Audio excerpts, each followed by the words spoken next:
सभी साथियों को नमस्कार। मैं पवन कुमार साथियों, आप सभी का हार्दिक स्वागत करता हूं फिल्लर फोरम के इस मंच पर। तो एक एडिशनल इन्फॉर्मेशन देता हूं आप सभी को साथियों। सभी को पता होगा कि एग्ज़ाम के कुछ सब्जेक्टों की डेट शीट एनटीए ने जारी कर दी है कि किस सब्जेक्ट का एग्ज़ाम कौन सी डेट को होगा। ठीक है, 3 डेट आई हैं, सबको पता होगा। ऑलरेडी टेलीग्राम चैनल पे डाल चुका हूँ मैं डिटेल, वहाँ से देख सकते हैं जिन्होंने नहीं देखा है वो। तो हमारे हिस्ट्री सब्जेक्ट की अभी डेट नहीं आई है, तो अनुमान है कि अगस्त में ही होगा हिस्ट्री का एग्ज़ाम। किस डेट को होगा, टाइमिंग क्या रहेगा और एग्ज़ाम सेंटर आपका कहाँ होगा, वो एडमिट कार्ड पे मिलेगा। और एडमिट कार्ड अभी आपको पता होगा कि फर्स्ट 2 शेड्यूल में कराए जाने एग्ज़ाम। तो फर्स्ट शेड्यूल अभी जुलाई में हो रहा है 9 तारीख से, 9, 11, 12। और अगस्त में 12, 13, 14 शायद डेट है अगस्त की भी। तो दोनों में से किसी के भी एडमिट कार्ड अभी जारी नहीं किए, हो सकता है आज या कल में से जारी कर दें वो भी। आज मैं वीडियो जब बना रहा हूँ तो अभी तक एग्ज़ाम शेड्यूल और एडमिट कार्ड क्या बोल जारी नहीं किया है एनटीए ने, तो जल्दी ही होने की उम्मीद है। तो मान लीजिए कि आपके लिए क्या प्रकार से प्लस पॉइंट है कि 1 महीना आपको और तैयारी करने का मौका मिल गया। तो जिन लोगों की तैयारी नहीं है, एक स्टूडेंट कह रहे थे सर दोबारा से करा दो रिवीजन कह रहा हूँ, क्या बोलते हैं, ये तैयारी दोबारा से करा दो। तो साथियों देखो, दोबारा संभव नहीं है अभी। आप भी समझते हो, 1 महीने के अंदर पूरा शेड्यूल जो 6 महीने का काम वो 1 महीने में कहाँ संभव हो जाएगा यार। ठीक है, तो आप एमसीक्यू बेसिस लगाइए। एमसीक्यू का हमारी जो सीरीज चल रही है, कंप्लीट एक्सप्लेनेशन, फास्ट रिवीजन हमारा चल रहा है। तो 1 महीने के अंदर तो मैं बहुत कुछ करा दूंगा आप, अगर आप हमारे रेगुलर साथ में बने रहे तो। अभी हमें और भी समय मिल गया है। मेरा तो अनुमान था कि मैं 8 तारीख 6 तारीख तक हम अपना ये चैप्टर क्लोज कर दें और उसके बाद एमसीक्यू अलग अलग मिक्सअप में कराएं। लेकिन चूँकि अभी हमारे पास महीने भर का समय है तो शेड्यूल दोबारा बनाना पड़ेगा हमें। आप भी अपने अकॉर्डिंग शेड्यूल बना लीजिए, ठीक है ना। तो चलते हैं अपने क्लास में। हमारे 165 क्वेश्चन हो चुके हैं मध्यकाल के। तो आज का जो फर्स्ट क्वेश्चन है और क्वेश्चन नंबर 166 आपके सामने कहता है कि तुर्क अपने साथ कौन से वाद्य यंत्र लाए। वाद्य यंत्र बोले तो म्यूजिकल इंस्ट्रूमेंट, वाद्य यंत्र, बजाने वाले यंत्र, म्यूजिकल इंस्ट्रूमेंट, ढोलक तबला वगैरह जो होते हैं, वो कौन कौन से लेकर के आए थे साथियों, बताइए ज़रा। राइट आंसर क्या होगा इस क्वेश्चन का। आज का फर्स्ट क्वेश्चन है और वैसे टोटल क्वेश्चन नंबर 166 क्वेश्चन है ये। 30 सेकंड्स का टाइम मिलेगा आप सभी को। 30 सेकंड्स के अंदर आपने आंसर पुटअप करना है अपने अकॉर्डिंग, जो आपको राइट आंसर लगता हो पुटअप किया करो। यार देखो, कुछ क्रिटिकल जब क्वेश्चन आते हैं ना, मैंने देखा है कई बार, कुछ क्रिटिकल जब क्वेश्चन आ जाते हैं तो कुछ लोग जो साथी आंसर ही नहीं करते उनका। आंसर किया करो, क्या हुआ, एग्जाम हॉल में खाली छोड़ के आ जाओगे क्या। गलत हुआ हो तो क्या हुआ, गलती से सीखता है इंसान, हो जाती है गलतियाँ, क्या हो गया, आपको पता तो लग जाएगा ना कि आप कितने पानी में हो, आपकी तैयारी कैसी है। और एक दूसरा क्या है कि एक टोटल क्वेश्चंस मेरे कितने आपके सही हुए हैं वो भी आप लोग कुछ तो स्टूडेंट्स बता देते हैं। कामिनी कर्मा है आपका, ये कुमार मंगलम पाल है, और कुछ भी 1-2 स्टूडेंट और हैं जो बताते हैं कि सर हमारे इतने में से इतने ठीक हुए हैं और इतने क्वेश्चन हमारे रॉन्ग हो गए हैं। तो बाकी लोग भी बताया करो यार, क्या दिक्कत है। मुझे पता लग जाता है आप लोगों की तैयारी कैसी है, किस स्टूडेंट को क्या चाहिए, उसी के अकॉर्डिंग फिर मैं अपनी प्लानिंग करके चेंज करता हूँ थोड़ा सा। तो बताइए था 166 का क्वेश्चन का जो राइट आंसर होगा वो होगा ऑप्शन नंबर ए, रवाब और सारंगी लेकर के आए थे तुर्क अपने साथ जो आए थे ना। रवाब और सारंगी ये दो म्यूजिकल इंस्ट्रूमेंट है। सारंगी का तो पता है, पर रवाब क्या होता है इसका मुझे नहीं पता। किसी को पता हो तो बताना ज़रा कमेंट बॉक्स में, रवाब क्या होता है। तो क्या क्वेश्चन नंबर 167 नेक्स्ट क्वेश्चन कहता है, तबकात नासरी किसने लिखी। तबकात नासरी ये आपका हिस्टोरियोग्राफी का क्वेश्चन है, बुक का नाम है तबकात नासरी, किसने लिखी थी। राइटर का नाम पूछा यहाँ पे, सिंपल क्वेश्चन है, बता सकते हो आराम से।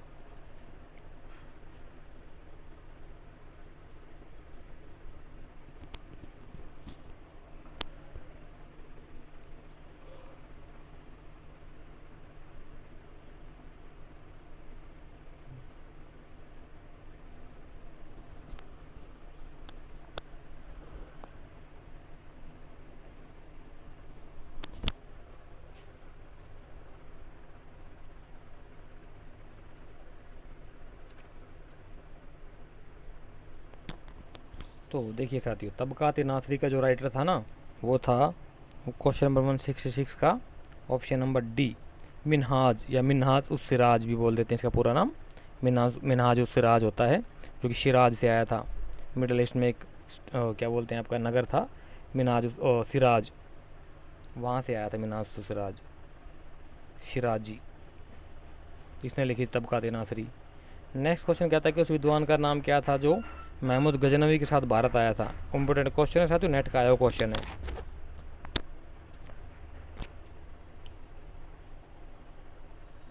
महमूद गजनवी के साथ में आने वाला विद्वान कौन सा था, वो नाम बताइए फटाफट उसका।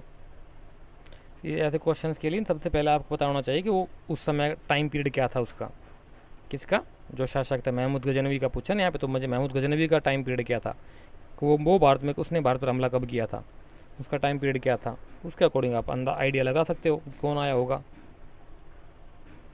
इब्न तुत्ता को पता ही होगा आपको कब आया था, किसके शासनकाल में आया था, ये तो हो ही नहीं सकता। अल फिरदौसी, अल बरूनी, अल रजा, कोई बताएगा जी इस अल का मतलब क्या होता है। अल अल अल इसका होता है इंग्लिश में दा, दी या दा बोलते ना, दा फिरदौसी एक प्रकार से फारसी सॉरी अरबी टर्मिनोलॉजी है ये। तो बताइए राइट आंसर क्या होगा इसका साथियों।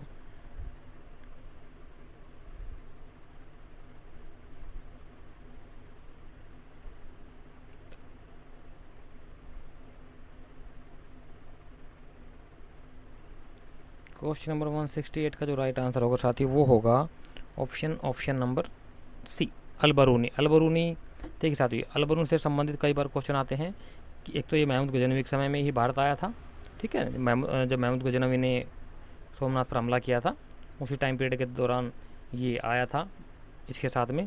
और अलबरूनी जो पहला विद्वान था, पहला मुस्लिम विद्वान था जो कि जिसने संस्कृत का अध्ययन किया था, हिंदुओं के धार्मिक ग्रंथों का अध्ययन किया था, पुराणों का अध्ययन किया था और संस्कृत भाषा को सीखा था, ठीक, और ट्रांसलेशन भी किया था इसने कई किताबों का। तो ये विद्वान व्यक्ति था अलबरूनी। इसी की स्टेटमेंट थी लास्ट टाइम आई थी ना, कि हिंदुओं का यह विश्वास है कि उनके देश जैसा कोई देश नहीं है, उनके राष्ट्र जैसा कोई राष्ट्र नहीं है, और उनके राजाओं के समान कोई राजा नहीं है, उनके ज्ञान विज्ञान के समान कोई विज्ञान नहीं है। कूपमंडूकता में आ गए थे, ये स्टेटमेंट अलबरूनी ने दी थी। हिंदुस्तान के लोग उस समय 12वीं शताब्दी की बात है। तो नेक्स्ट क्वेश्चन कहता है कि निम्नलिखित इतिहासकारों में से किसने मलिक काफूर के दक्षिणी अभियानों का सर्वाधिक आधिकारिक विवरण दिया है। मलिक काफूर कौन था, पहले तो पता ये होना चाहिए आपको। तो पहले आंसर बताइए, फिर मैं इसका डिटेल बताता हूँ आपको।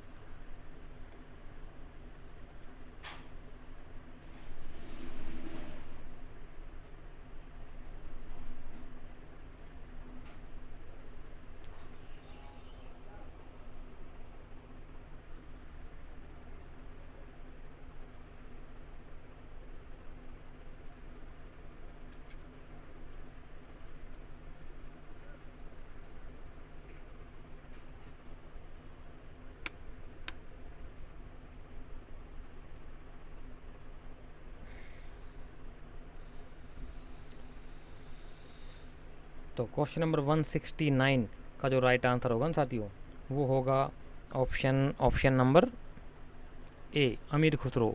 देखिए साथियों, अलाउद्दीन खिलजी था ना, अलाउद्दीन खिलजी का एक सेनापति मलिक काफूर, ठीक है, इसको 1000 दिनारी भी कहा गया है, क्योंकि 1000 दिनार में खरीदा गया था ये। बाद में ये अलाउद्दीन खिलजी की सेवा में आ गया था, और ये हिंदू था, हिंदू से कन्वर्ट होकर के मुस्लिम बन गया था। और ये वो था, क्या बोलते हैं, किन्नर था। किन्नर बोलते ट्रांसजेंडर बोले तो सब समझदार हो आप लोग, ना मेल ना फीमेल, बीच का। क्या बोलते हैं, छक्का बोलते हैं क्या आप लोग, खिचड़ा बोल देते हैं, असभ्य शब्द है, लेकिन किन्नर ठीक रहेगा इसके लिए, है ना। तो ये था। और यहाँ एक बात और, अलाउद्दीन खिलजी था ना, वो गे था। अरे यार बहुत सारे हुए हैं मध्यकाल के सुल्तान जो गे थे। आदमी से ही प्यार कर रहा है यार, हद हो गई। कल मैं बाबर के बारे में पढ़ रहा था, बाबर को एक आदमी से प्यार हो जाता है, बताओ यार, शादी के बाद। उसका नाम होता है बाबूरी। बाबूरी को एक लड़के से प्यार हो जाता है, बाबूरी। उसने आत्मकथा में लिखा अपनी, तुझ के बाबरी में लिखा बाबर ने, कि मैं एक दिन गली में से जा रहा था तो मेरे को सामने से वो मिल गया, बाबूरी मिल गया, और तो मुझे उसको देख के ऐसा लगा जैसे किसी ने सैकड़ों घड़े मेरे ऊपर पानी के डाल दिए हों। तो बताओ, आदमी को आदमी से ही प्यार हो गया यार, जबकि वो शादीशुदा था बाबर उस समय। और जब वो 5 साल की लड़की के साथ, और जब 5 साल का था तभी उसका निकाह उसकी उसी के चाचा की लड़की, जिसका आगे नाम था क्या नाम था, आयशा दौलत बेगम करके था, उसके साथ तय कर दिया था। शादी नहीं की थी लेकिन रिश्ता पक्का कर दिया था, कह सकते हैं आप। ठीक है, और बाद में जो 17 साल का हुआ तब उसका निकाह कर दिया गया उसके साथ में, उसकी चाचा की लड़की के साथ। तो मैं देखा उस समय की परंपराएं थी यार, आज उनके ऊपर विश्लेषण करना ठीक नहीं है थोड़ा सा, पहले ही बहुत पंगा हुआ पड़ा है। सब समझदार हो आप लोग। तो 170 क्वेश्चन कहता है कि निम्नलिखित में से किस सुल्तान के पास 1,80,000 गुलाम थे, क्या बात है, जिसमें से 12,000 गुलाम शिल्प कार्य में कार्यरत थे। ये सिंपल क्वेश्चन, सबको पता होगा इसका तो यार। बताइए साथी, कौन सा सुल्तान जिसके पास 1,80,000 गुलाम थे।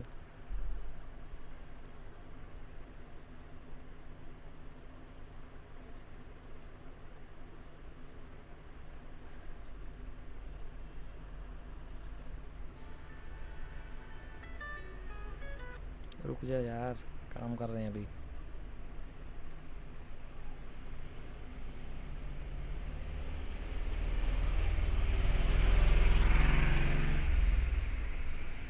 तो बताइए साथियों, क्वेश्चन नंबर 170 का राइट आंसर क्या होगा।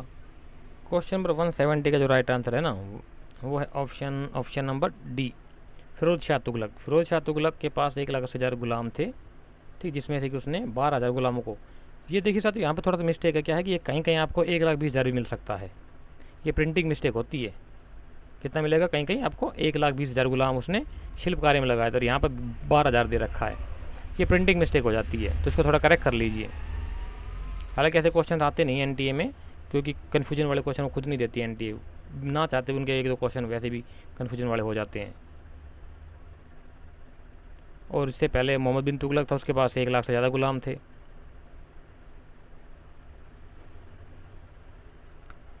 तो नेक्स्ट क्वेश्चन कहता है कि निम्नलिखित में से किसने अपनी दानशीलता के लिए लाख बख्श की पदवी प्राप्त की थी। लाख बख्श किसे कहा गया, मध्यकाल का कौन सा सुल्तान था, सबको पता होगा इसका तो।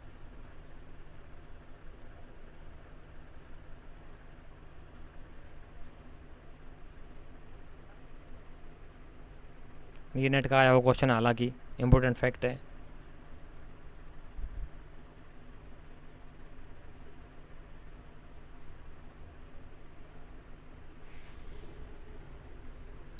तो बताइए साथियों, राइट आंसर क्या होगा इसका।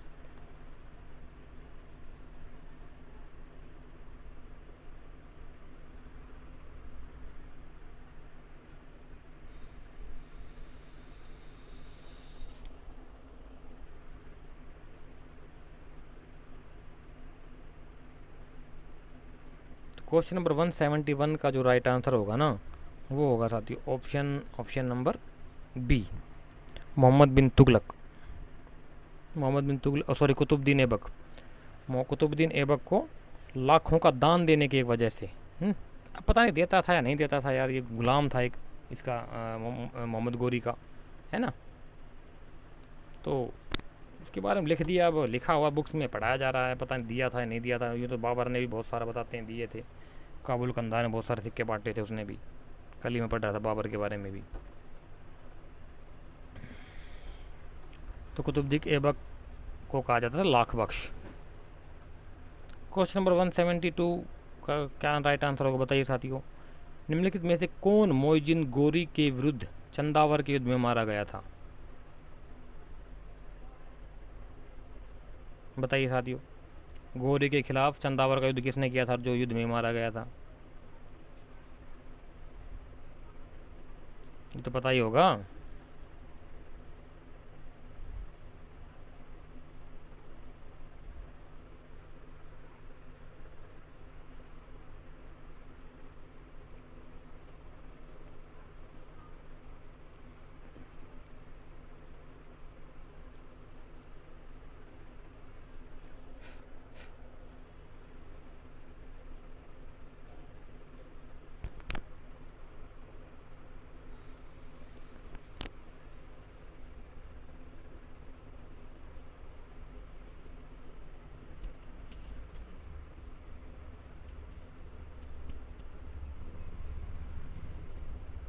तो क्वेश्चन नंबर 172 का जो राइट आंसर होगा ना साथियों, वो होगा ऑप्शन नंबर बी, जयचंद।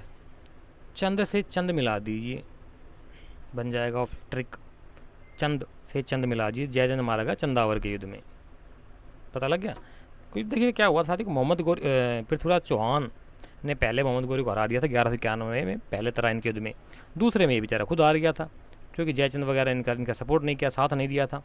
और जयचंद ने क्यों साथ नहीं दिया? क्योंकि इसकी बेटी थी ना, शायद वो बहन थी, बेटी थी, शायद बेटी थी, हाँ, संयोगिता, जिससे कि प्यार करता था पृथ्वीराज चौहान। वो मतलब प्यार करती थी, संयोगिता प्यार करती थी, क्योंकि पृथ्वीराज चौहान बहुत तगड़ा धनुर्धारी था। ठीक है, तो वो उस मन में प्यार कर बैठी उससे, तो उसने अपने सहेलियों के साथ भिजवाया खत कि भाई मैं तो आपसे प्यार करता हूँ, आपको मैं स्वयंवर करना, आपसे ही शादी करना चाहती हूँ। इसके पापा ने शादी कर दी, स्वयंवर रचा दिया, इसको बुलाया नहीं। वो कहानी सबने पढ़ी होगी आपने। पृथ्वीराज चौहान को बुलाया नहीं, ये क्रोध के मारे छुप के गया वेश बदल करके, और वहाँ से सबको हरा के उठा लाया संयोगिता को। तो कितना बड़ा अपमान है यार, एक बाप के सामने उसकी बेटी का परण हो जाए, वो भी शादी वाला दिन। तो गुस्सा तो आएगा ना। आप अपने आप से अंदाज़ा लगा लीजिए, आपके साथ कुछ ऐसा हो तो। बहन बेटी सबकी बराबर होती है यार, क्योंकि उस समय के हालात ऐसे थे, तो इसने साथ नहीं दिया, तो पृथ्वीराज चौहान हार गया। तो उसके बाद मोहम्मद गौरी ने उसको भी हरा दिया अगले बार। 1194 में हुआ था, 1194 1194 में चंदावर का युद्ध। नेक्स्ट क्वेश्चन कहता है कि निम्नलिखित में से किसने मुइजुद्दीन गोरी की हत्या की थी? बताइए साथियों, किन्होंने की थी मोहम्मद गौरी, मुइजुद्दीन गोरी या मोहम्मद गौरी एक ही बात है, कन्फ्यूज मत होइए इसके अंदर। इसका मोहम्मद गौरी का नाम जल्दी समझ जाते हैं लोग। इसका काफ़ी बड़ा नाम था, पदवी धारण की थी इसने। तो मुइजुद्दीन गोरी की हत्या किसने की थी? 4 ऑप्शन है, बताइए फटाफट क्या राइट आंसर होगा इसका।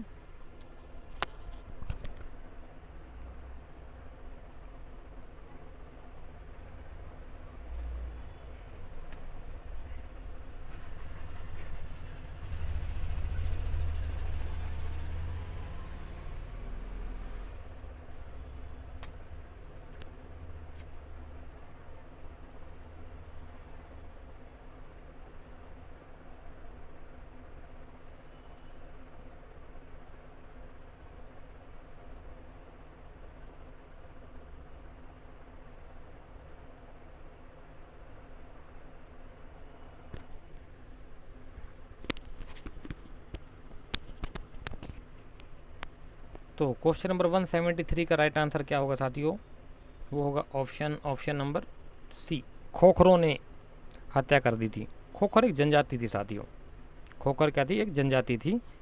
तो उन्होंने जो है मुइजुद्दीन गोरी जब लौट रहा था, भारत से जा रहा था, उसकी हत्या कर दी थी रास्ते में। पाकिस्तान, आज का पाकिस्तान है वहाँ पर। नेक्स्ट क्वेश्चन क्या कहता है?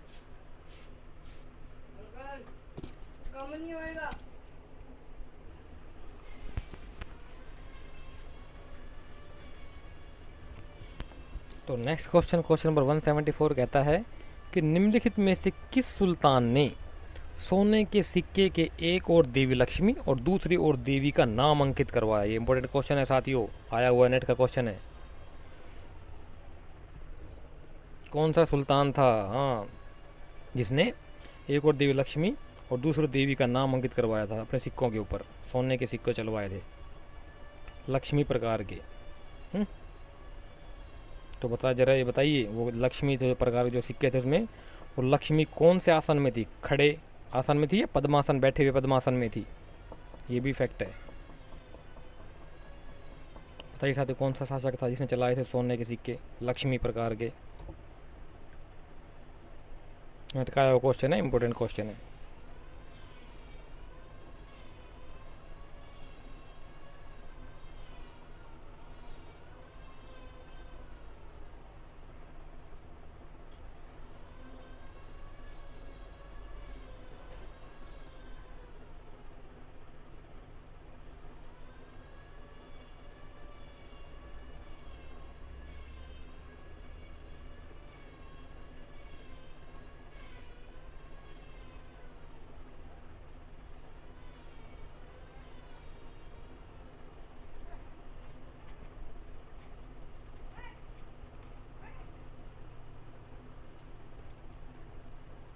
30 सेकंड्स के अंदर आपने आंसर पुटअप करना होता है साथियों।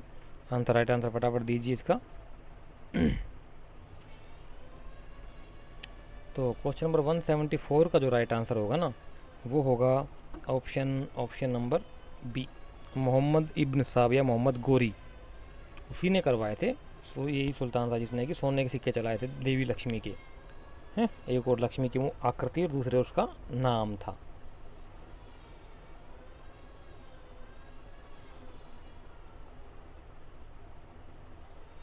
निम्नलिखित में से किसने कुतुब मीनार के निर्माण में योगदान नहीं दिया?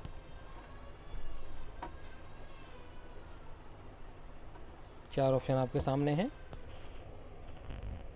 चारों में से आपने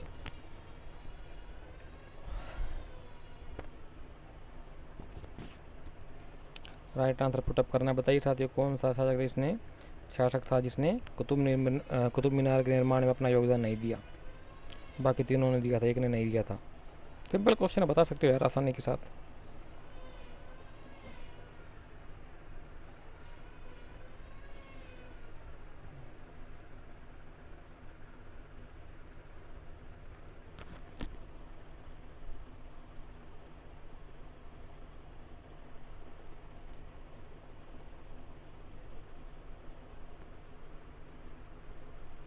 तो ये जो क्वेश्चन वो था शासक जिसने कुतुब मीनार के निर्माण में योगदान नहीं दिया था, वो था option number C, Ghiyasuddin Tughlaq ने का कोई योगदान नहीं था कुतुब मीनार के निर्माण में।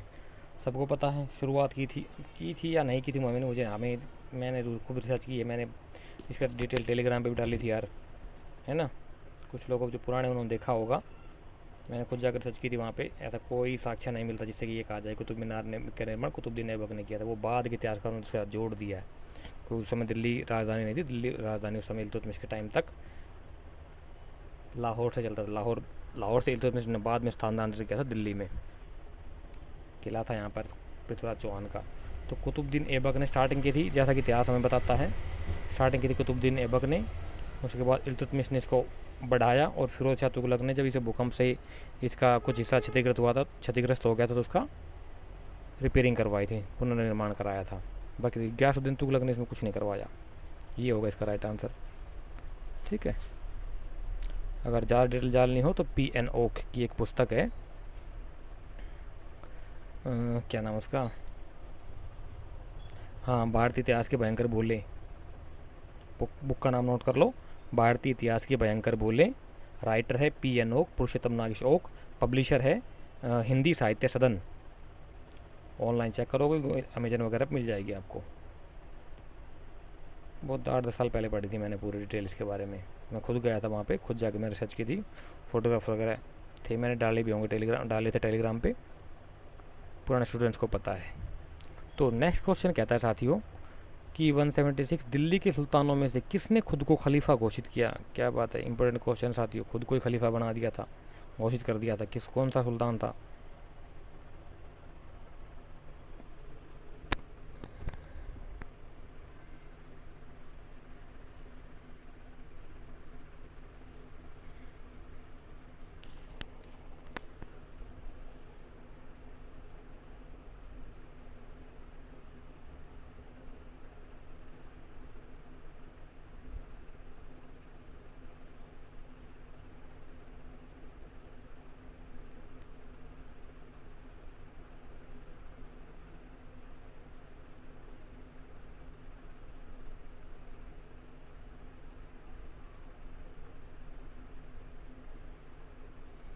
तो क्वेश्चन नंबर 176 का जो राइट आंसर है वो है option number D, Mubarak Shah Khilji. Khilji dynasty, Khilji राजवंश का ही ये राजा था, बाद में हुआ था। तो इसने अपने आप को खुद को ही खलीफा घोषित कर लिया था। ठीक है। क्वेश्चन नंबर 177 कहता है कि सल्तनत काल में दीवान वक्फ विभाग संबंधित था। किससे संबंध रखता दीवान वक्फ? वक्फ बोर्ड अलग है, यहाँ पर दीवान वक्फ की बात हो रही है।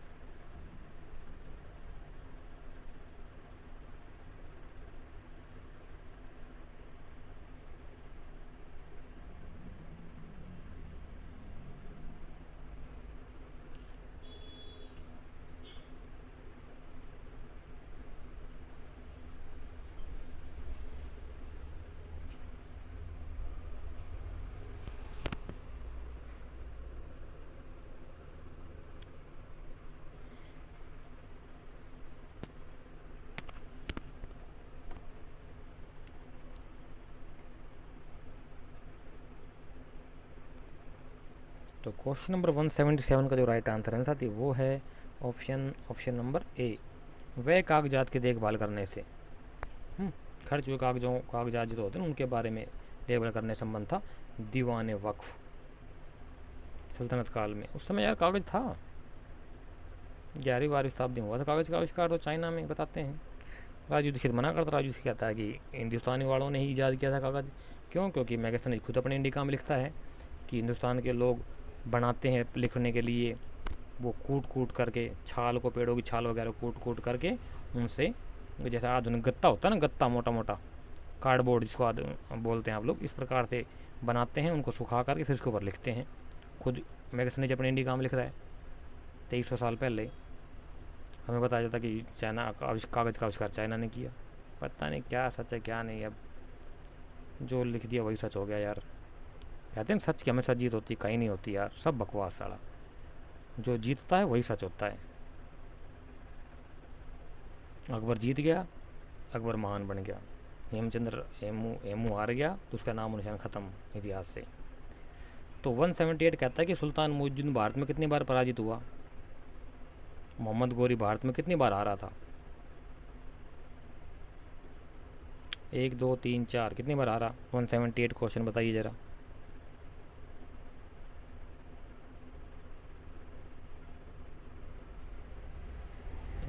वन 178 का जो राइट आंसर होगा ना साथी, वो होगा ऑप्शन नंबर बी, 2 बार हारा था। पहली बार तो उसी ने हरा दिया था। कौन सा शासक था वो, ज़रा बताइए। सबसे पहली बार उसने हराया था ना, स्टार्टिंग में जहाँ चला तभी हरा दिया था उसने गोरी को। ठीक है। तो नेक्स्ट क्वेश्चन कहता है 179, निम्नलिखित में से किसने खलीफतुल्लाह की उपाधि धारण की थी? क्या बात है, खलीफतुल्लाह, ऐसा लगता है जैसे तो खलीफा ही खुद हों। खलीफतुल्लाह की उपाधि धारण किसने की थी बताइए साथियों।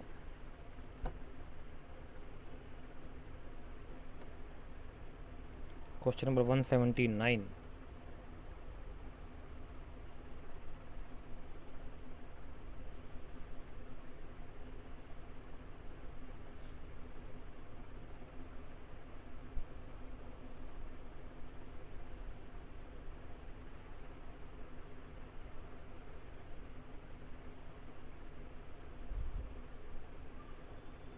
तो क्वेश्चन नंबर 179 के साथ ही जो राइट आंसर होगा ना, वो होगा ऑप्शन नंबर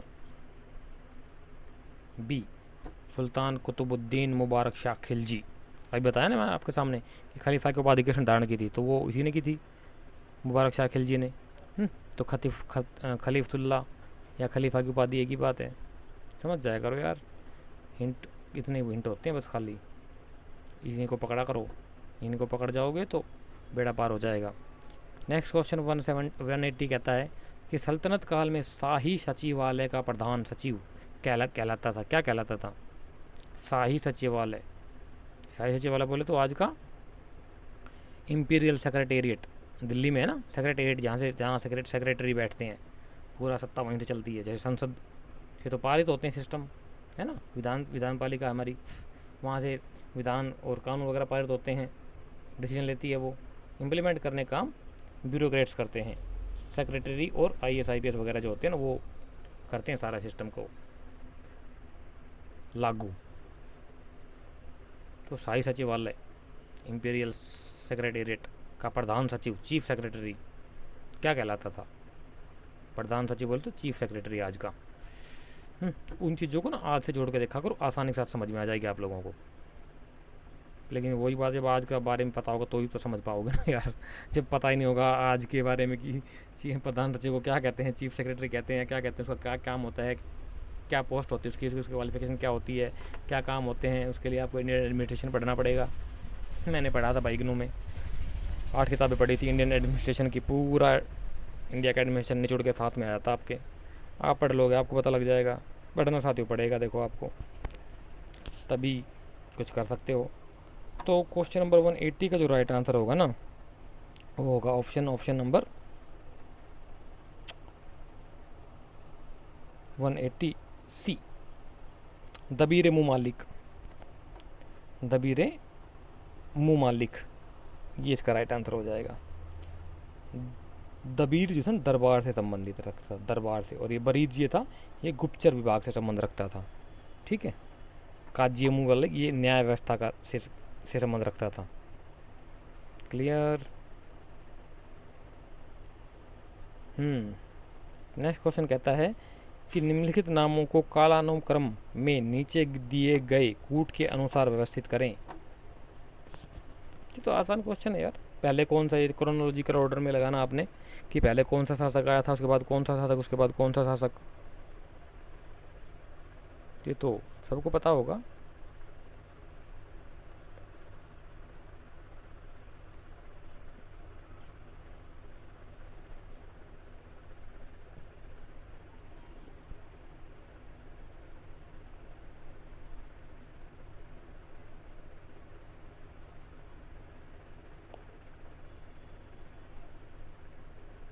तो बताइए साथी जरा इसका राइट आंसर क्या होगा।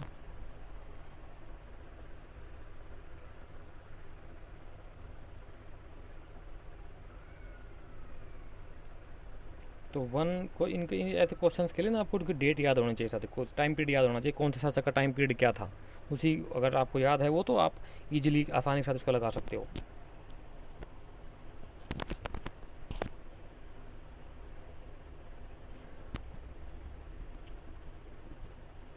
तो क्वेश्चन नंबर 181 का जो राइट आंसर होगा ना साथी, वो होगा option number 181, option number B. सबसे पहले आएगा आपका मोहम्मद बिन कासिम, 712 में आ गया था, सबको पता होगा। उसके बाद फर्स्ट आएगा महमूद गजनवी, 1015 के आसपास से लेकर के ये 1030 तक रहा था। 30 में इसकी डेथ हो गई थी, 25 में इसने सोमनाथ मंदिर पर हमला किया था। ठीक है, महमूद गजनवी ने। उसके बाद आएगा आपका चंगेज खां, 12वीं शताब्दी में चंगेज खां आता है। और उसके बाद तैमूर लंग आता है आपका 1398 में, 14वीं शताब्दी में इसने हमला किया था, दिल्ली को लूटा था। ठीक है, तो इस प्रकार से अगर आपको डेट याद है सारे ही शासकों की, तो उसमें आप आसानी से क्रोनोलॉजिकल ऑर्डर में लगा सकते हो। ठीक है, नेक्स्ट क्वेश्चन आगे चलते हैं साथियों। 182 क्या कहता है कि अधोलिखित किस शासक के शासनकाल में समय जानने के लिए ताश घड़ियाल का प्रयोग किया जाता था। क्या बात है, ताश घड़ियाल बोले तो जहाँ तक मेरा अनुमान है जल घड़ी को बोलते हैं। क्या बोलते हैं, जल घड़ी, जल घड़ी। जैसे रेत घड़ी होती है ना, रेत चलता रहता है, रेत घड़ी होती है, रेत घड़ी। इसी प्रकार से जल घड़ी होती है। रेत घड़ी का तो पता ही होगा आप सभी को। इस प्रकार से होता है, ऊपर से रेत यहाँ भरा होता है, रेत गिरता रहता है हल्का हल्का यहाँ पे नीचे ना, उसी टाइम देखा जाता है, तो उससे अंदाज़ा लग जाता था कितने टाइम में वो नीचे गिरेगा। तो उसमें एक फिक्स अमाउंट का रेत भरा जाता है। कांच की शीशी में इस प्रकार डिजाइन होता है, वो देखा होगा पुरानी फिल्मों में आपने। और हाँ, एक चीज़ और बताता हूँ आपको साथियों, जो महामल्लपुरम के जो रथ मंदिर है ना, ये पांडवों के नाम पर है, जो वहाँ पर जो पहिए हैं उन रथों के बड़े बड़े, उन पहियों के जो आरे हैं ना, पहियों के आरे मतलब जो पहिए हैं वहाँ के, ये जो पहिया है मान लीजिए, उसके बीच में जो ये जो डिज़ाइन है, ये आरे जो है, ये घड़ी है एक प्रकार की, और इसको धूप घड़ी बोला गया है। और ये जो आरे हैं ना, ये इनके बीच में और भी हैं सिंबल्स इस प्रकार के, तो ये घड़ी का काम करते हैं। जहाँ पर छाया आती है वो उतनी छाया के हिसाब से टाइम बताते हैं, लेकिन हर किसी को पता नहीं इसके बारे में। इसके बारे में जानना हो तो प्रवीण मोहन यूट्यूब चैनल देख लेना, पता लग जाएगा। वो ब्रिलियंट आदमी है, बहुत रिसर्च करता है बंदा, अपने मंदिरों के अपने इतिहास के धरोहरों को खुदा खोज करके पब्लिक के सामने लाता है। मैं तो कहता हूँ सरकार को उसको ASI का डायरेक्टर बनाना चाहिए, या उसको ASI में लेना चाहिए। निकम्मी सरकार हमारी ऐसे बंदों को बेचारे को भटकते रहते हैं रिसर्च करते हुए, और जो ऑलरेडी पावर में है उनको सालों को कुछ पता ही नहीं, डूब मरना चाहिए। ये हमारा ब्यूरोक्रेट सिस्टम है साला, रद्द सबसे बकवास सिस्टम लगता है मुझे इंडिया का, सबसे रद्द नकारा नालायक सड़ा हुआ सिस्टम सड़ा, जिसको कि जो इंटेलिजेंट पर्सन होते हैं वो बेचारे भटकते रहते हैं, और जो सत्ता में बैठे तो उनको सालों कुछ पता नहीं होता, वो पैसे दे करके मंत्री MLA MP के लड़के आ जाते हैं पावर के अंदर, जिनको सालों को कुछ नहीं आता।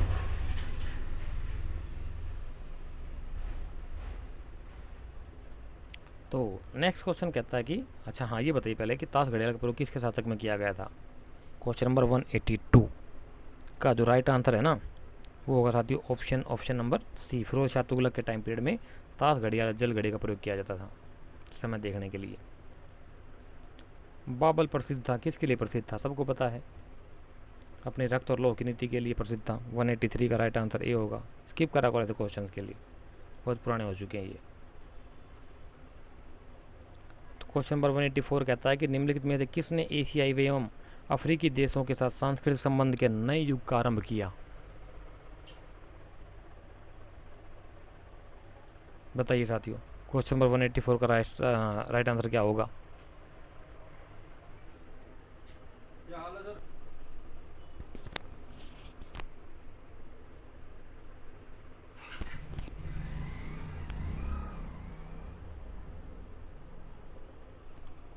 तो बताइए साथियों, क्वेश्चन नंबर 184 का राइट आंसर क्या होगा?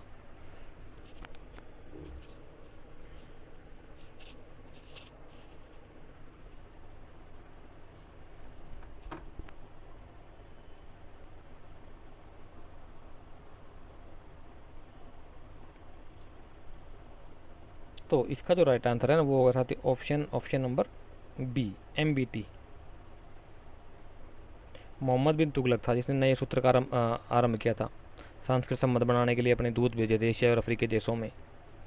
पढ़ा लिखा था पर ये नहीं पता कहाँ पढ़ा, समझ नहीं आया मुझे तो। कहाँ वो विद्यालय, कहाँ वो यूनिवर्सिटी है, कहाँ वो मकतब और मदरसे हैं जहाँ ये पढ़ा था। बड़ी इसके बारे में कहते हैं दार्शनिक था, मैथ का, गणित का, साइंस का विद्वान था ये। कहाँ पढ़ा? वो उनका अवशेष ही नहीं मिल रहे हमें आज तक। मैंने बहुत खोजा, इतिहास को छान मारा, मुझे कहीं नहीं मिले। नालंदा उनके तो मिलते हैं यूनिवर्सिटियों के, जो बाद में बने इनके पता ही नहीं। क्वेश्चन 85 कहता है कि निम्न में से किसने इतिहास को विज्ञानों की रानी कहा है? कौन सा इतिहासकार था जिसने इतिहास को विज्ञानों की रानी कहा है? बताइए साथियों, राइट आंसर क्या होगा इसका? क्वेश्चन नंबर 185 आपके सामने।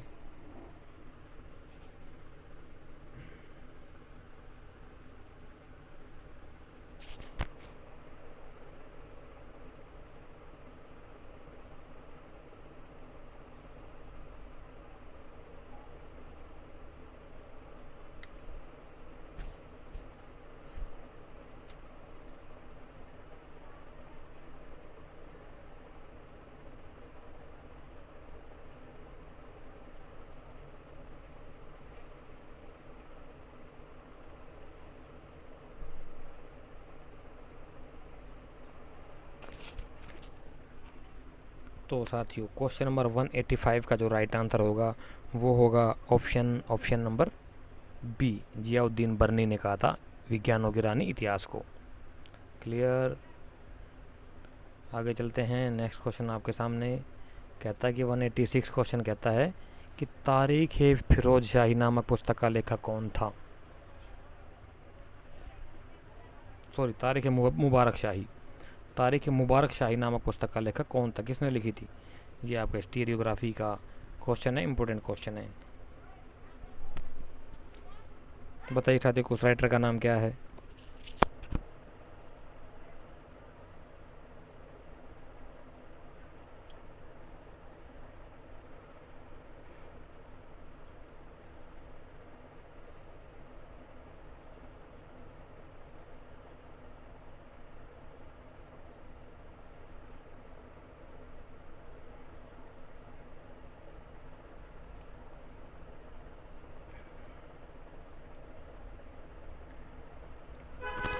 तो क्वेश्चन नंबर 186 का जो राइट आंसर होगा ना साथियों वो होगा ऑप्शन नंबर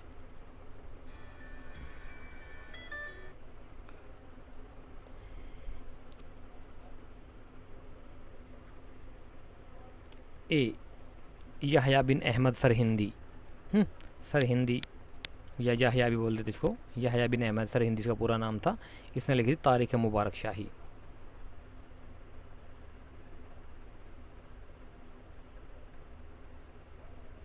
तो कहता है कि 187 क्वेश्चन नंबर, निम्नलिखित यात्रियों में से कौन एक अफ्रीकी था? ये तो सबको पता होगा यार, ये अलबरूनी है, अलबरूती नहीं, अलबरूनी। इसको थोड़ा ठीक कर लीजिए, अलबरूती की बजाय अलबरूनी है, सबको पता होगा। अलबरूनी, अब्दुल रज़ाक, इब्न बतूता या हसन निजामी, कौन था? अफ्रीका से आया था, बताया था लास्ट टाइम में मैंने आपको।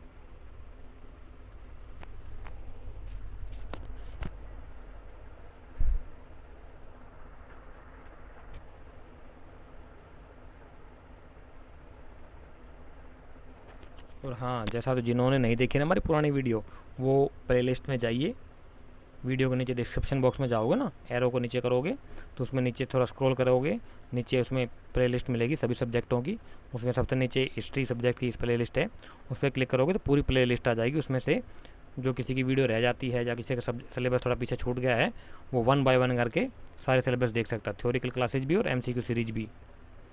वीडियो नंबर 110, 110 नंबर वीडियो से हमारा MCQ सीरीज शुरू हुई है, और उससे पहले हमारी सारी ही थ्योरिकल क्लासेज हैं।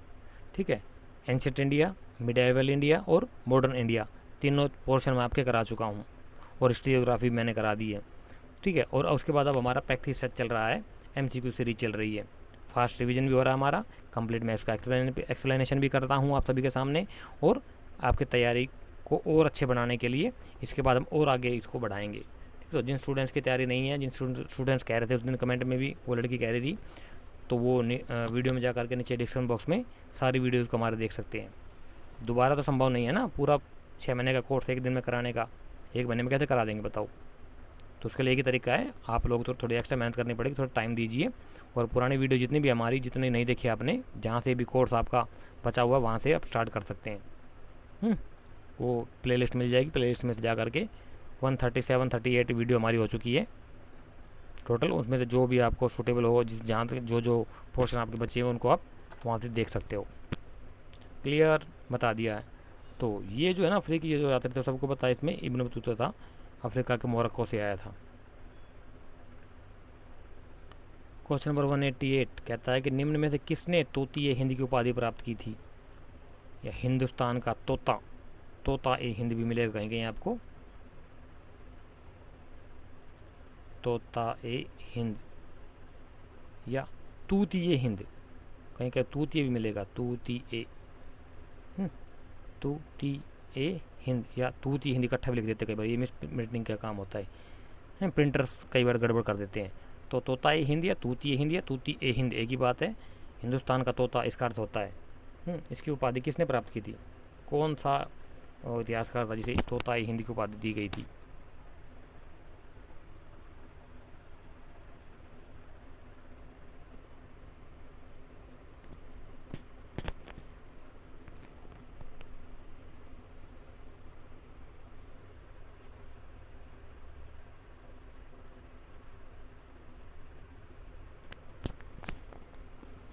तो 188 का जो राइट आंसर होगा साथी वो होगा ऑप्शन नंबर सी, अमीर खुसरो ने प्राप्त की थी तोता हिंद की उपाधि। ये तो इसने अपनी राइटिंग पे लिखा है कि मैं आपको ये ना अच्छा जानकार था हिंदवी का।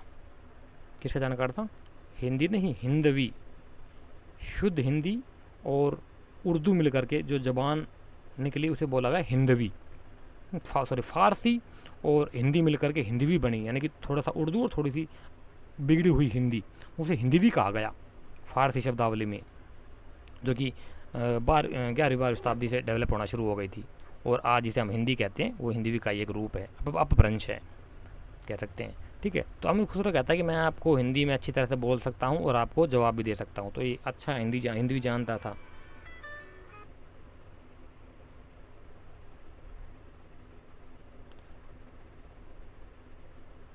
ठीक है, ये था।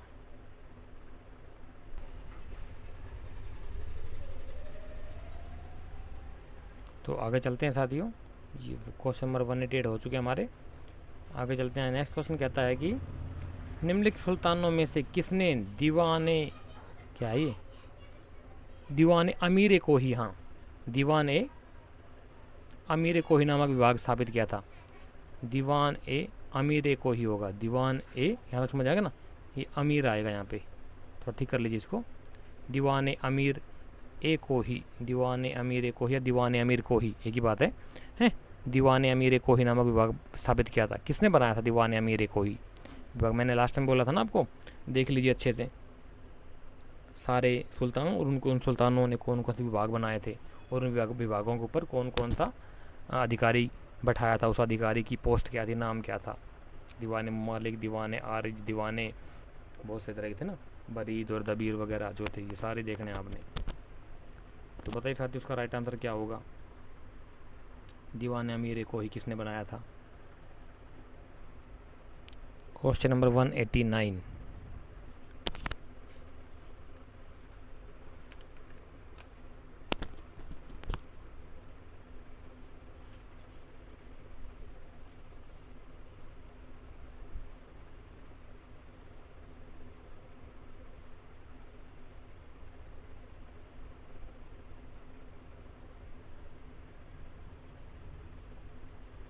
तो क्वेश्चन नंबर 189 का जो राइट आंसर होगा ना साथी, वो होगा option number B, MBT, Mohammad bin Tughlaq ने। MBT शॉर्ट में बोलते हैं, मोहम्मद बिन तुगलक ने बनाया था दीवाने अमीर कोही नामक विभाग, डिपार्टमेंट की स्थापना की थी इसने काफ़ी सारे डिपार्टमेंट्स बनाए थे साथियों, उनको अच्छे से देख लेना एक बार आप। उन मैच मेकिंग में भी आते हैं ये, कि कौन से शासक ने कौन से डिपार्टमेंट बनाया, मैच मेकिंग करिए ज़रा। या 4 डिपार्टमेंट देंगे, चार उनके अधिकारियों का नाम बताएंगे, बताइए कौन सा डिपार्टमेंट का अधिकारी क्या कहलाता था। इस प्रकार से भी आता है कई बार। तो क्वेश्चन नंबर 190 कहता है, किस उर्दू कवि को कविता का भगवान कहा जाता था। क्या बात है भाई साहब, कुछ ज़्यादा नहीं हो गया यार, कविता का भगवान कहा गया। कौन सा उर्दू कवि था मध्यकाल का जिसे कविता का भगवान कहा जाता था। यार भगवान नहीं, कविता में हमेशा तो भगवान तो उन्होंने यूज ही नहीं किया कभी टर्म, उन्होंने हमेशा अल्लाह यूज किया। सब इस्लाम थे, इस्लाम के मानने वाले थे तो अल्लाह मानते। ये बाद के इतिहासकार ट्रांसलेशन में गड़बड़ करते हैं, ओरिजिनलिटी को नहीं रहने देते, ये गड़बड़ कर देते हैं। तो कविता का अल्लाह कहा गया, किसे कहा गया बताइए साथी जरा। भगवान नहीं, भगवान मेरा अल्लाह में फ़र्क होता है।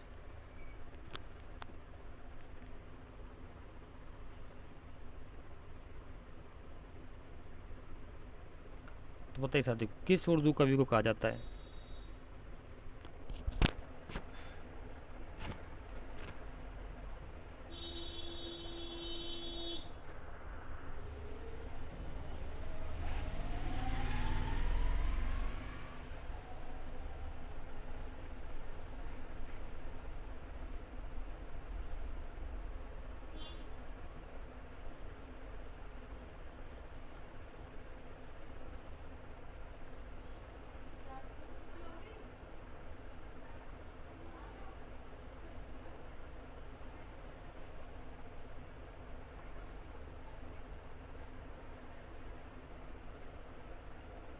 तो क्वेश्चन नंबर 190 का जो राइट आंसर होगा ना साथी, वो होगा ऑप्शन नंबर ए।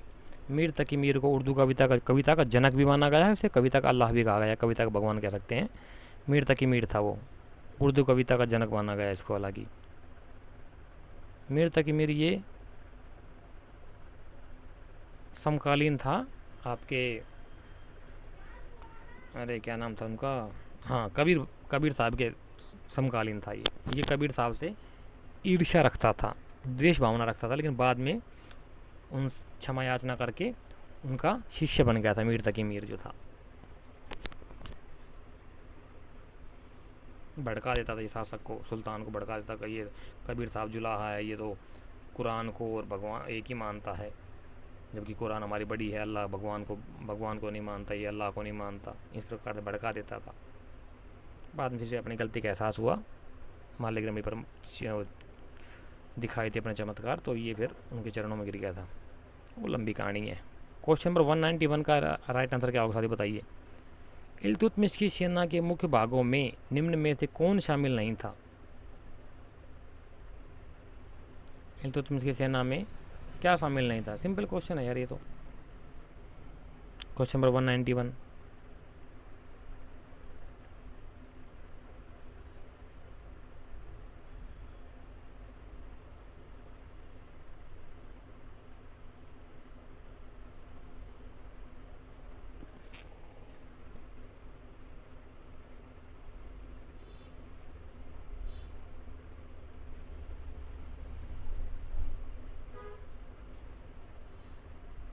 तो क्वेश्चन नंबर 191 का जो राइट आंसर होगा ना साथी, वो होगा ऑप्शन नंबर डी, तोप खाना नहीं था। क्योंकि तोप खाना तो साथियों ये जनरल तो ये पढ़ाया जाता है कि बाबर लेकर के आया पानीपत के पहले युद्ध में, बाजुर और बेहरा का जो युद्ध हुआ था 1519 में, वहाँ भी उसने तोप खाने का इस्तेमाल किया था।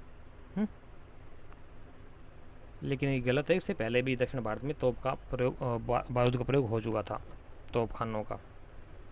दक्षिण भारत में विजयनगर और बयामनी की जो लड़ाइयाँ हुई थी उनमें आता उल्लेख मिलता है, पढ़ोगे मिल जाएगा आपको।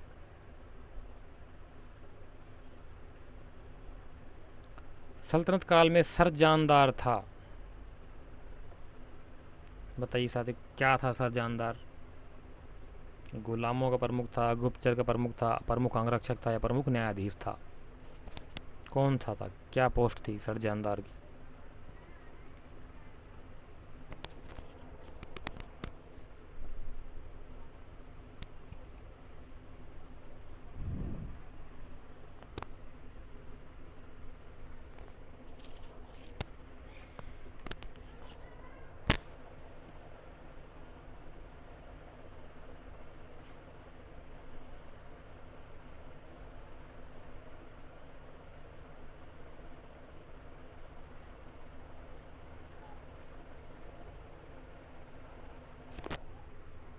तो क्वेश्चन नंबर 192 का जो राइट आंसर होगा साथी वो होगा ऑप्शन नंबर आपका बी, प्रमुख अंगरक्षक था।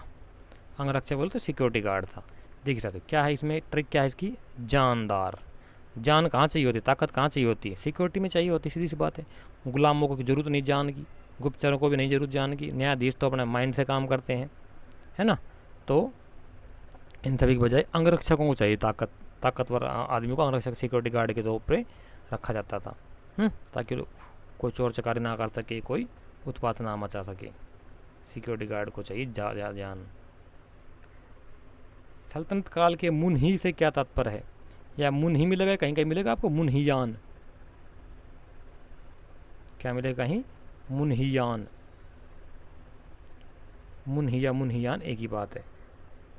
ये सिंगुलर है, ये प्लूरल है, मतलब ये एक वचन है, ये बहुवचन है।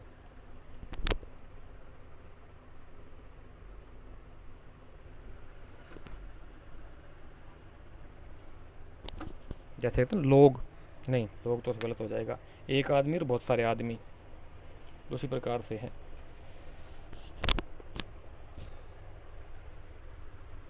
पेंसिल और पेंसिलें, कपड़ा और कपड़े, वही चीज़ है। तो क्वेश्चन नंबर 193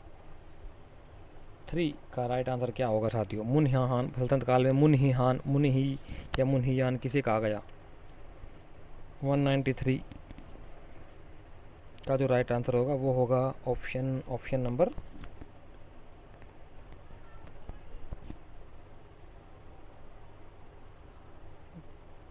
ये थोड़ा ठीक सा नहीं लग रहा यार मुझे तो। मुनियान गुप्तचर को भी कहते हैं, गुप्तचर को तो बरीद, दबीर, बरीद बरीद भी कहा गया है कुछ जगहों पे।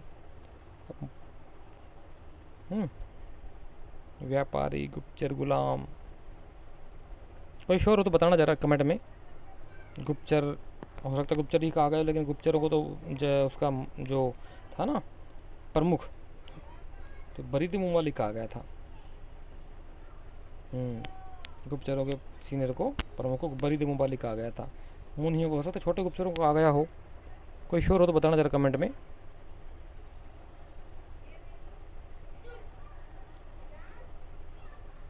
ये जरूर नहीं होता, जैसे मान लो जी मैं क्वालिफाइड तो मुझे सब कुछ पता, मैं भगवान नहीं हूँ, मैं भी गलती मुझसे हो जाती है, ठीक है। हाँ, आप लोगों के साथ इसलिए सपोर्ट कर चाहता हूँ मैं, आप लोगों के साथ भी। तो बताइए साथियों, क्वेश्चन नंबर 194 का राइट आंसर क्या होगा? निम्नलिखित सुल्तानों में से किसने आदेश जारी किया था कि उसके शासन में सभी विदेशियों को एज्जा के रूप में संबोधित किया जाए? किसके रूप में? एज्जा के रूप में संबोधित किया जाए विदेशियों को, फॉरेनर जो भी आते हैं उन्हें एज्जा के रूप में संबोधित किया जाए, एज्जा कहा जाए उन्हें। कौन सा शासक था बताइए? क्वेश्चन नंबर 194 का राइट आंसर क्या होगा?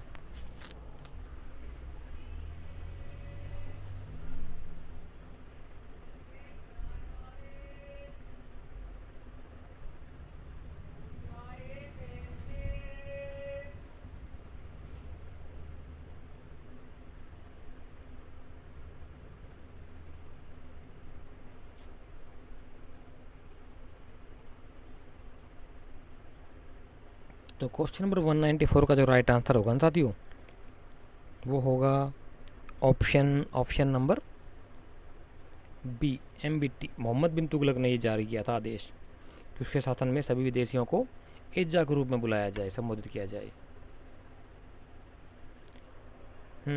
इम्पोर्टेंट क्वेश्चन आया है, क्या कहता है कि निम्नलिखित पुस्तकों में कौन एक बलबन के शासनकाल से आरंभ होकर फिरोज शाह तुगलक के शासन के छठे वर्ष पर समाप्त होती है। बलबन से लेकर के फिरोज शाह तुगलक तक के छठे शासनकाल पर समाप्त होती है। फुतुहात फिरोज शाही, फतवाएं जहादारी, सीरत फिरोज शाही, तारीख फिरोज शाही। 195।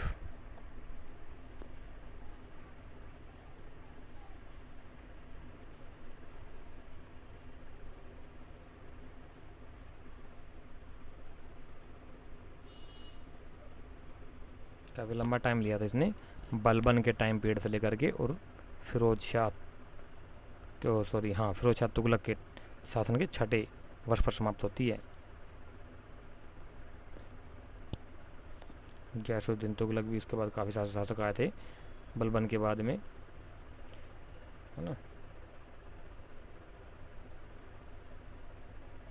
खिलजी आए, खिलजी चले गए, खिलजियों के बाद में फिर आपका आ गए थे ये तुगलक, गयासुद्दीन तुगलक, मोहम्मद बिन तुगलक, फिर लास्ट में फिरोज शाह तुगलक। फिरोज शाह तुगलक के छठे वर्ष तक का शासनकाल तक का उसमें डिटेल मिलती है हमें। तो कौन सी वो बुक है, वो है साथियों क्वेश्चन नंबर 195 का राइट आंसर होगा ऑप्शन नंबर डी, तारीख फिरोज शाही। तारीख फिरोज शाही किसकी राइटिंग है? जियाउद्दीन बरनी की तारीख फिरोज शाही। क्या बात।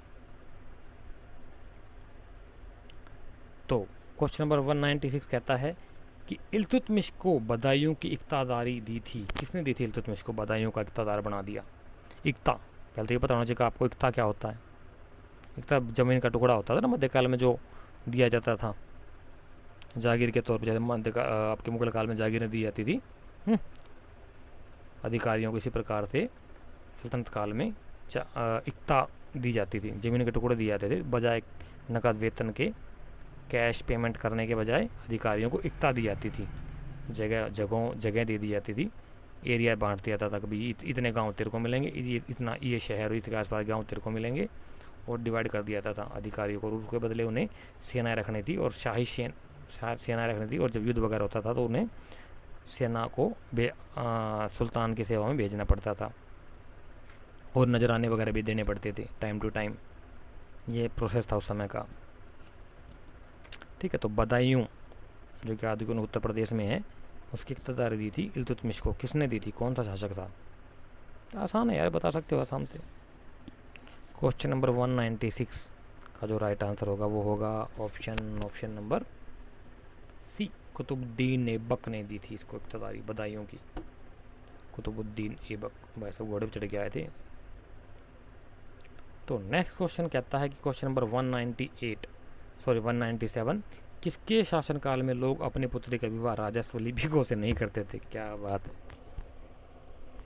हमारे यहाँ पर क्या परंपरा है साथियों, ज़्यादातर मामलों में हमारे यहाँ पर क्या करते हैं लोग कि पुलिस वाले के साथ में और वकील के घर में अपनी बेटी की शादी नहीं करते। जहाँ तक हो सके ना बेटा देते हैं ना बेटी देते हैं, पुलिस वालों को और वकीलों को, चाहे वो लड़का हो चाहे लड़के का बाप हो, चाहे लड़की का ही बाप, और क्या बोलते हैं खुद लड़की वकील हो तो भी नहीं करेंगे, चाहे लड़का वकील हो तो भी नहीं करेंगे, चाहे लड़का लड़की और उनके माँ बाप पुलिस सर्विस में तो भी नहीं करेंगे रिश्ता वहाँ पे। हमारे यहाँ की परंपरा है, कुछ जगहों पर राजस्थान में भी देखा मैंने ये चीज़। तो ये कहता है कि किसके शासन का लोग अपनी बेटी का विवाह राजस्व लिपि को, राजस्व लिपि बोले तो राजस्व उगाने वाले क्लर्क हैं, टैक्स रेवेन्यू जो होते थे, क्लर्क जो होते थे उनसे नहीं करते थे अपनी बेटी की शादी। क्यों? भ्रष्ट होते थे, साले निकम्मे होते थे, पता नहीं कब कौन टपका दे उनको। ऐसे पुलिस वालों का हाल होता है, भ्रष्ट होते हैं ज़्यादातर मामलों में, सभी नहीं होते लेकिन बहुत सारे होते हैं। ऐसे वकील होते हैं, बात बात पे वकालत झाड़ेंगे, है ना। घर कोई कोर्ट बनाना चाहते हैं, बात बात पे कानून मंत्री बन जाते हैं, इसलिए उनके घर सुखी नहीं रहते। देख लीजिए आप कभी भी अपने आसपास रिश्तेदारी वगैरह में वकीलों के घरों में, पुलिस वालों के घरों में झगड़े बहुत होते हैं, क्योंकि वो कोर्ट वहाँ जो प्रोफेशन को देखिए क्या होता है, हमेशा याद रखना है साथियों, प्रोफेशन को ना प्रोफेशन के तौर पर वहीं तक रहना चाहिए। कोर्ट के अंदर ही प्रोफेशन चलता, कोर्ट से बाहर आकर के आदमी को एक सामान्य जीवन की, सामान्य साधारण आदमी की तरह रहना चाहिए। ठीक है, पुलिस वाली जो होती है ना, वो ड्यूटी पे जाए तो पुलिस बन जाए, और ड्यूटी से जैसे ही वर्दी उतरे उसको एक साधारण आदमी की तरह बिहेव करना चाहिए आदमी को, तब तो उसका घर चल जाएगा अच्छे से। अगर वो इंसान चाहेगा कि मैं घर में वकालत झाड़ूँ, तो फिर तो घर ख़राब होते हैं साथियों। सब समझदार हो आप लोग, बड़े बच्चे हो। तो 197 का जो राइट आंसर होगा ना साथी, वो होगा option number C, Alauddin Khilji के टाइम पीरियड की बात है। नेक्स्ट कहता है कि दिल्ली के रोजगार एवं राजगीर है, रोजगार नहीं, राजगीर मतलब चिनाई करने वाले मिस्त्री, राजगीर एवं संग तराश समस्त मुसलमान जगत में पाए जाने वाले शिल्पकारों से अधिक उत्तम है। यह कथन किस इतिहासकार का है? राजगीर बोलो तो चिनाई के मिस्त्री, राजमिस्त्री जिसको बोल देते साधारण भाषा में, कंस्ट्रक्शन वर्क करने वाले, और संग तराश बोलते पत्थर तराशने वाले, टाइल और पत्थर लगाते हैं ना, मार्बल का जो काम करते हैं, डिजाइन वगैरह जो बनाते हैं, टाइलें वगैरह लगाते हैं, उन्हें संग तराश बोला गया फारसी में। तो वो कहता है कि दिल्ली के राजगीर एवं संग तराश समस्त मुसलमान जगत में पाए जाने वाले सभी शिल्पकारों से अधिक उत्तम है। यही कारण था कि यहाँ पे सारे मकबरे बने।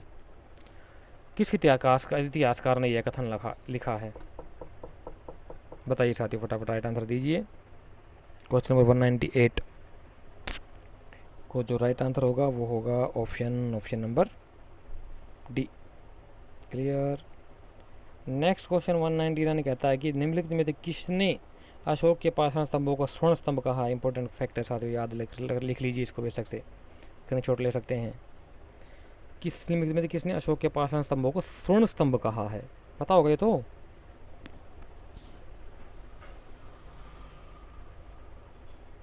जो राइट आंसर होगा वो होगा ऑप्शन नंबर, बताइए फटाफट। अलाउद्दीन खिलजी, मोहम्मद बिन तुगलक, फिरोज शाह तुगलक, सिकंदर लोदी। किसने कहा था? ये कहा था आपके फिरोज शाह तुगलक ने।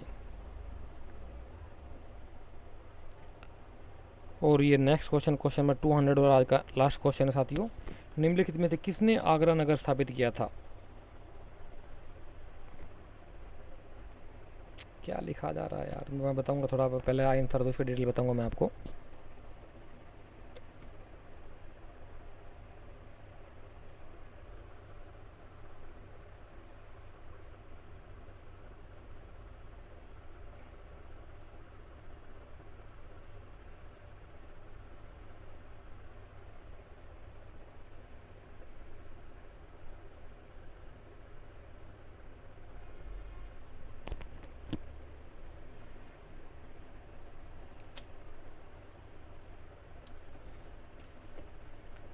तो साथियों क्वेश्चन नंबर 200 का जो राइट आंसर होगा ना, वो होगा ऑप्शन नंबर सिकंदर लोदी। आगरा नगर स्थापित किया सिकंदर लोदी ने। शायद 1504 में स्थापित किया था, जहाँ तक मेरा अनुमान है 1504 में आगरा की स्थापना की थी। बकवास है यार, आगरा बहुत पुराना शहर है, पहले से था यार, उसका नाम बदल के इसने वो कर दिया, अपने नाम से लिखवा दिया बुक्स में। तो इसका नाम से मैंने बोला ना आपको कि जो सच होता है, जो जीतता है वही सच होता है बेटा। तो ये जीत गया उस समय करा था, इसने अपने नाम से लिखवा दिया। ऐसे ही जैसे कि जहांगीर के बारे में कहा जाता है कि उसने श्रीनगर की स्थापना की है। और अगर कल्याण की राज तरंगिणी पढ़ोगे ना आप, तो कल्याण खुद कहता है उसमें कि श्रीनगर की स्थापना की थी अशोक ने। अब आप अशोक पहले हुआ था या जहांगीर पहले हुआ था? लगा लीजिए अंदाजा किसने क्या लिखा।